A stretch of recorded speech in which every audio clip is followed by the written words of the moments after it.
Hi friends, it's Megan. Welcome back to my channel. Today is Friday, and as you saw kind of from my upload process, I have not posted in a week, which is highly unusual for me.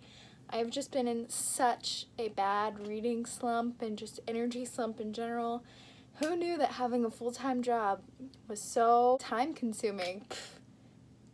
Anyways, so yeah, during this past week and a half, I have not read anything, maybe a few pages here and there, but I've not read much. However, last night into this morning, I actually finished 3 books, so I'm gonna go ahead and talk about those really quick. So firstly, I finished Strange the Dreamer by Laini Taylor. I buddy read this with Mia from Mia Rose Reads and Kayla from Mercury Wasted, and this was so good.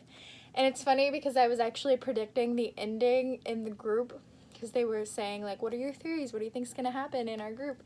And I predicted the ending, well, most of the ending, the big thing.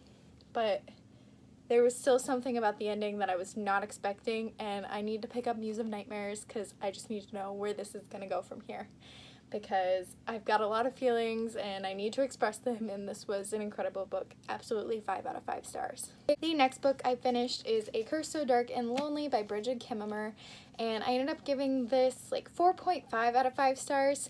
I feel that the relationships are quite forced, and I don't know if I care for her going with either of the men in the love triangle, but it got a lot better towards the end, and there was a lot of things happening towards the end that I was not expecting from the book because it was very immature. I don't want to say immature, but it felt immature for most of the book, and then towards the end it felt like more was happening, and it felt like there was more depth. That's what I'm going to say. The beginning felt shallow, and the ending felt like it had more depth, and I actually do want to read the sequel now, and I actually do want to keep the book now, because for a while it was going to be a 2.53 stars, but towards the end I really started enjoying it, and I really started understanding more about each of these characters, and I take back what I said about how Harper is just a I'm not like other girls kind of character. She did get a lot better, and I think that the representation in this book is really well done, and I just really loved it. Next book I finished was Harry Potter and the Order of the Phoenix audiobook, and this is a 5 out of 5 stars, but I do think I love Goblet of Fire more than this, so I think Goblet of Fire is higher in the ranking than Order of the Phoenix. I love the plotline of Dumbledore's army and working through that, but I think between Umbridge and the really cringy relationship between Harry and someone, and the impression of Luna Lovegood by the narrator really just made this a little less than Goblet of Fire for me, and I'm interested to see what I'll think of Half-Blood Prince because that was my favorite in the past, but during this reread I'm kind of reordering, so I'm interested to see if Half-Blood Prince will still be higher on my list. And then I've been working on Again But Better by Christine Riccio, and I am on page 81. I am really enjoying this. It's a very light read, very relaxed. I'm enjoying it for that. So on a scale of enjoyment, I'm giving it 5 out of 5 stars. But on a scale of well done writing, I think it's more a 3 out of 5 stars. So between the two, I think I'm going to give it a 4 out of 5 stars. And this book is totally giving me Wanderlust vibes, and I just want to go plan a bunch of vacations now because she's talking about travel and seeing the world, and that's totally something that I really want to do. So it's giving me such Wanderlust vibes, and I'm going out of the country in this winter break, so I'm super excited for that, to finally get that first stamp in my passport, and this is just making me even more excited for that, so I might pick up this book and read it again right before I go out of the country.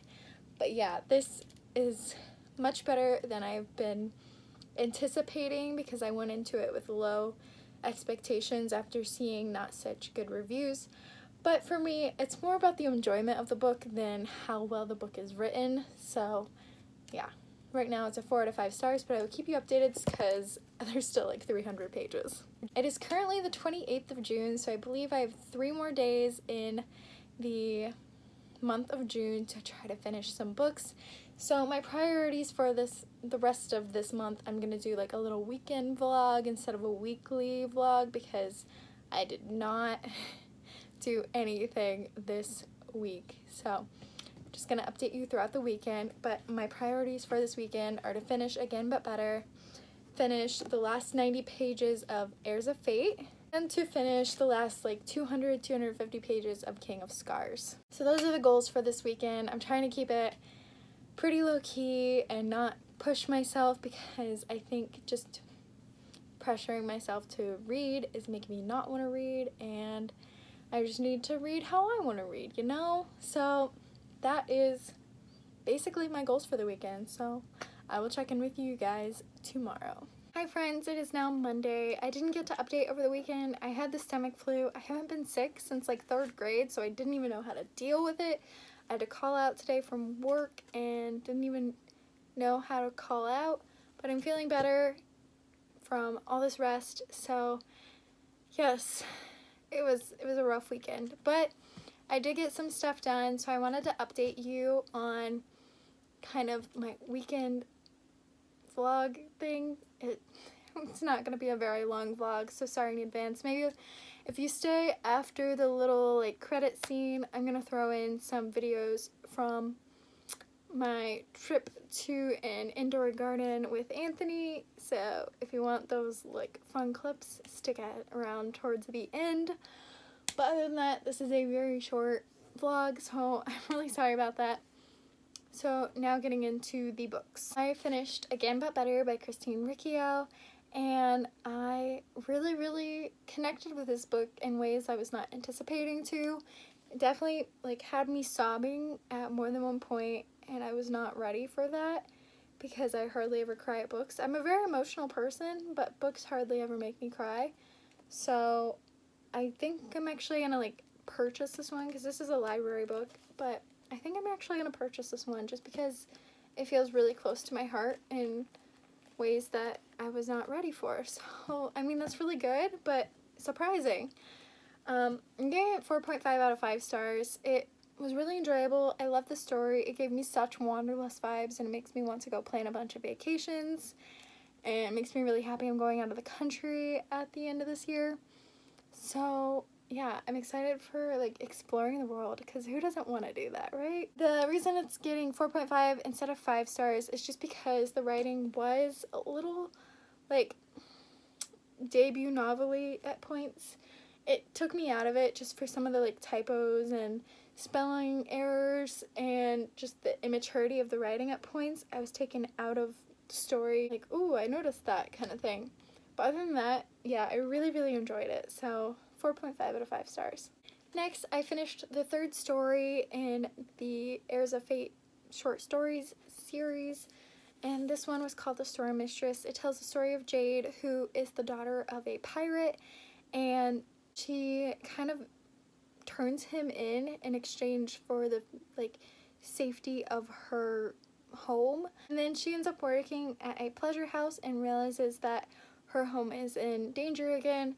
So she uses her name and her status in her favor and starts to learn that using power and intimidation instead of kindness and generosity is not the way to go about things. And she receives the wrath of a half-goddess who is in control of storms in her lessons through that. It was really good. I gave it 5 out of 5 stars, and it just makes me so much more excited for Amara Luciano's book coming out for the God's Fate series. I'd like to do a more in-depth review of this, so stay tuned for that. Same with this one. The last book I finished was King of Scars by Leigh Bardugo, and honestly, after reading Six of Crows and Crooked Kingdom, the first half of this book was quite a disappointment. I still loved it for Nikolai and Nina, but it was kind of rough to get through that first half because it felt like nothing was happening.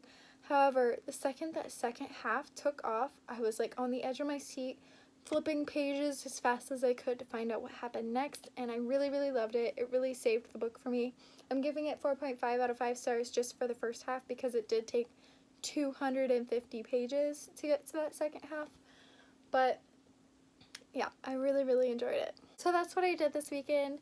I'm sorry again that this is such a short vlog, but yeah, I'm hoping to catch up a lot this month in the Book Junkie trials, which I will be talking about in a clip that I'm about to film for next week's vlog. Yeah, but yeah, that is all. So thank you so much for watching this vlog. I hope you enjoyed. Let me know what you got done in June or this past week, and I will talk to you guys in my next video. Bye.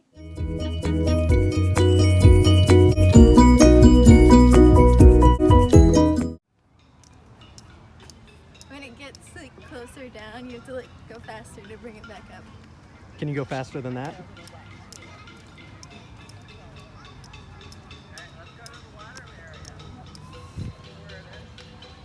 And then we're gonna throw them on top of you. Yes!